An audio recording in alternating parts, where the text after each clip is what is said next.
इसको तो एक पर्ची मिलती है और उस पर्ची में एक तकरीर मिलती है और तकरीर में ज़बान माशाल्लाह इतना है, इतना वो उस तकरीर में जो है ना पढ़ता वो फिर पढ़ते।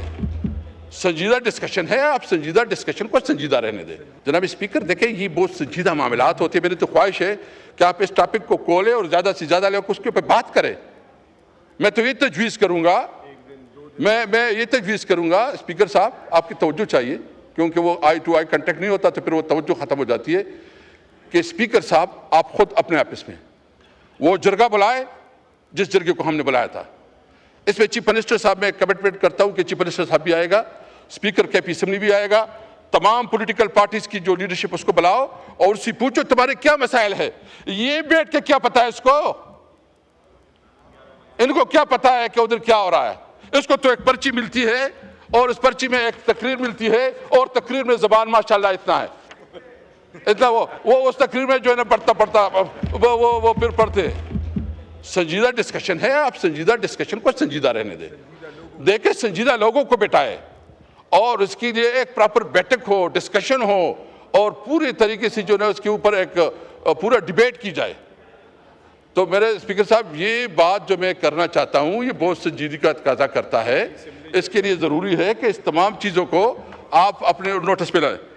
स्पीकर साहब, एक जो कल अचकज़ई साहब ने भी बात की, मैं उस बात को फिर से दोहराता हूँ, मैं इस बात को फिर से दोहराता हूँ कि नंबर 1, आप इस वक्त पूरी रीजन में अनसर्टिनिटी है। आपके अफगानिस्तान के साथ ताल्लुकात ख़राब है, आपकी इंडिया के साथ ताल्लुकात ख़राब है और इस वक्त ईरान में जो कुछ हो रहा है, पूरा एक रीजन जो है ना एक तस्वीर पेश कर रहा है कि बहुत सीरियस कंसर्न है।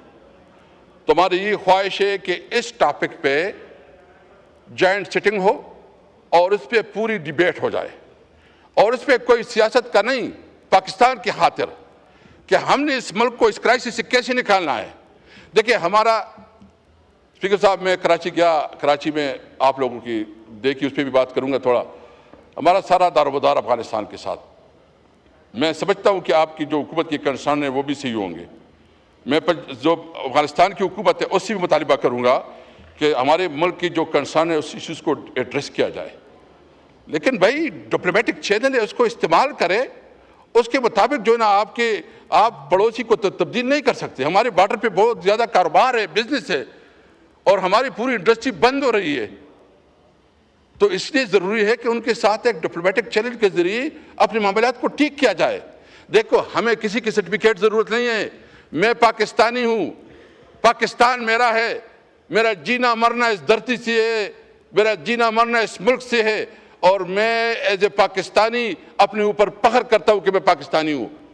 मैं एक वो पाकिस्तानी, वो शहरी हूँ जो अपने मुल्क में कानून और आइन की अमलबरदारी चाहते हैं। हम सियासत इसलिए करते हैं कि मुल्क में कानून और आइन की हुक्मरानी हो। तो इसलिए मेरी नंबर 1 मुतालिबा ये है कि जो हमारे कौमी जरगा हुआ है उसकी इजलास भी इधर बुलाई जाए। दूसरा हमारा मुतालिबा ये है कि जो कौमी जो जॉइंट सिटिंग है इस पे खास कर इसके ऊपर डिस्कशन किया जाए। हम नेशनल एक्शन प्लान पे अमल चाहते हैं, तकरीर नहीं, प्रैक्टिकल अमल, और इसके भी पॉइंट आउट होने चाहिए। मैं आखिर में सिर्फ कराची के हवाले से बात करूंगा। हम गए थे चूँकि गुल प्लाजा में जो बहुत अफसोसनाक वाक़या हुआ है, तकरीबन 28 अफराद शहीद हुए हैं और वहाँ काफ़ी लोग जो है ना अभी मिसिंग हैं। बहुत बड़ी तबाही हुई है और चूँकि अचकज़ई साहब तो ख़ुद विज़िट कर गए हैं, उधर गए थे, उधर की तकलीफ़ और आह वो हमने सुनी है।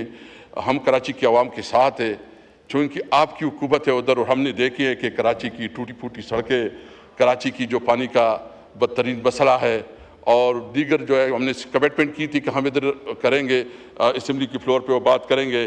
तो मैं अपनी पीपल पार्टी की लीडरशिप से और MQM से भी रिक्वेस्ट करूँगा कि कराची को कम से कम पानी दो, जो इंफ्रास्ट्रक्चर है तबाह बर्बाद है उसका भी कोई मसला करो। और ये जो गटर में रोज़ाना बच्चे मरते हैं और ये जिस किस्म की फायर अलार्म नहीं होती और जो इतनी बड़ी जो वाक़यात हो जाती है और पूरी बिल्डिंग जल जाती हैं, और ये जगह जो थी ये सिर्फ एक बिल्डिंग प्लाजा नहीं था बल्कि ये एक कारोबारी हब था जो पूरी उसमें कारोबार होते थे। तो इसको प्रोटेक्शन के लिए सूबाई हुकूमत कोई मीनिंगफुल काम करे, हम मुतालबा करते हो। दूसरे आखिर में ये कहूँगा कि हम कराची में एक जलसे के लिए गए, जलसा किया था, एक छोटा सा जलसा था वो, और हम चौधरी साहब गए तो उससे पहले जो मुंतज़मीन थी उसको पुलिस लेके गए थे, गिरफ्तार किए। भाई ये क्या इस मुल्क में हमें जलसे जुलूस करने का हक़ नहीं है? क्या ये आइन और कानून हमें हक़ नहीं देता कि हम जलसे जुलूस करें? गोहर टाउन लाजिम है, उसको गिरफ्तार किया गया, अभी तक या तो बताया कि ये कानून इजाज़त नहीं देता किसी को जलसे जुलूस का, तो फिर ठीक है मैं जलसे ना करूँ, मैं जुलूस ना करूँ और आप जो है ना जलसे करे जुलूस करे, ये नहीं हो सकता।